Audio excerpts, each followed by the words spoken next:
बालाघाट जिले भर में समितियों के माध्यम से समर्थन मूल्य पर किसानों को धान खरीदी का सिलसिला जारी है। ये सिलसिला अब अंतिम पड़ाव पर भी है, क्योंकि शासन द्वारा खरीदी हेतु निर्धारित की गई तिथि को कुछ ही दिन शेष बचे हैं। 15 जनवरी के बाद समर्थन मूल्य पर धान खरीदी का कार्य बंद कर दिया जाएगा, जिसको लेकर किसानों में चिंता बढ़ गई। जहां यह संभावना बनी हुई है कि किसान समर्थन मूल्य पर अपनी उपज बेचने से कहीं वंचित न रह जाए। लेकिन बालाघाट जिले की बीठली खरीदी केंद्र में खूब धांधली मची है। बीठली खरीदी केंद्र में अनियमितताओं के साथ साथ व्यवस्थाओं की भी कमी खलती नजर आ रही है।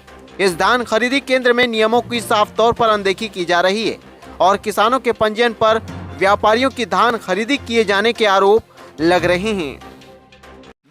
क्या नाम है आपका? हरेश दुर्वे। कहाँ से आए आप? लहंगा करना से। अच्छा, आपने उपज लाए हैं, कितनी कट्टी माल लाए हैं यहाँ पे? अभी तोलेंगे तब पता चलेगा जी। नहीं तो आपने गिन के लाए होंगे ना, कितनी कट्टी? बारदाने कितने लिए आपने? कितने लिए? कितने बारदाने लिए आपने? 70 बारदाने लिए? बच्चा है ना, बाकी है 70 बारदाने लिए?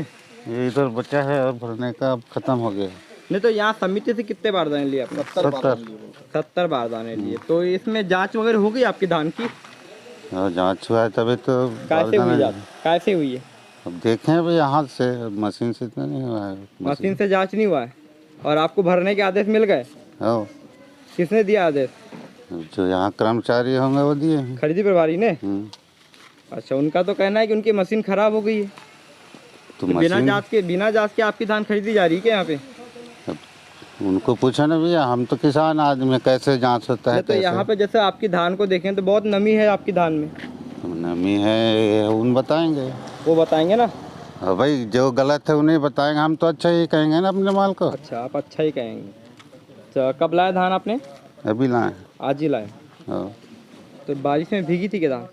बारिश में नहीं, अभी मिसाई करके लाए हैं। अभी ताजी की मिसाई है? हाँ। क्या नाम है आपका? हरेश दुर्वे।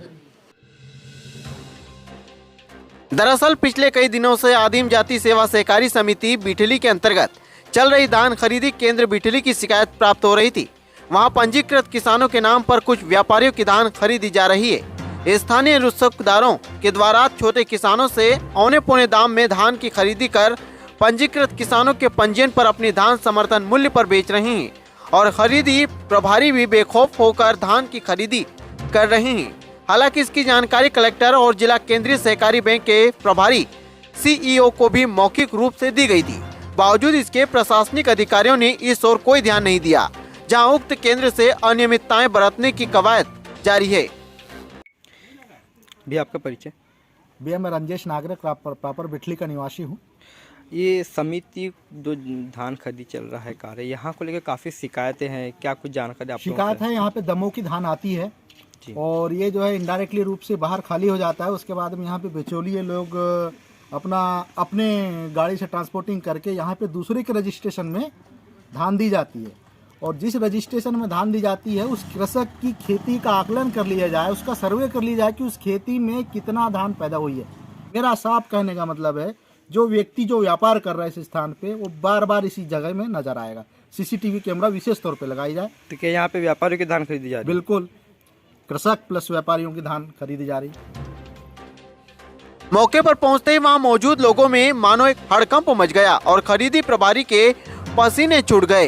प्रथम दृष्टया ये जानकारी हाथ लगी कि यहाँ एक किसान के पंजीयन पर धान खरीदी जा रही थी, जिसकी FAQ मापदंड के तहत जांच क्यों नहीं कराई गई, न ही नमी जांच उपकरण से धान की नमी जांची गई।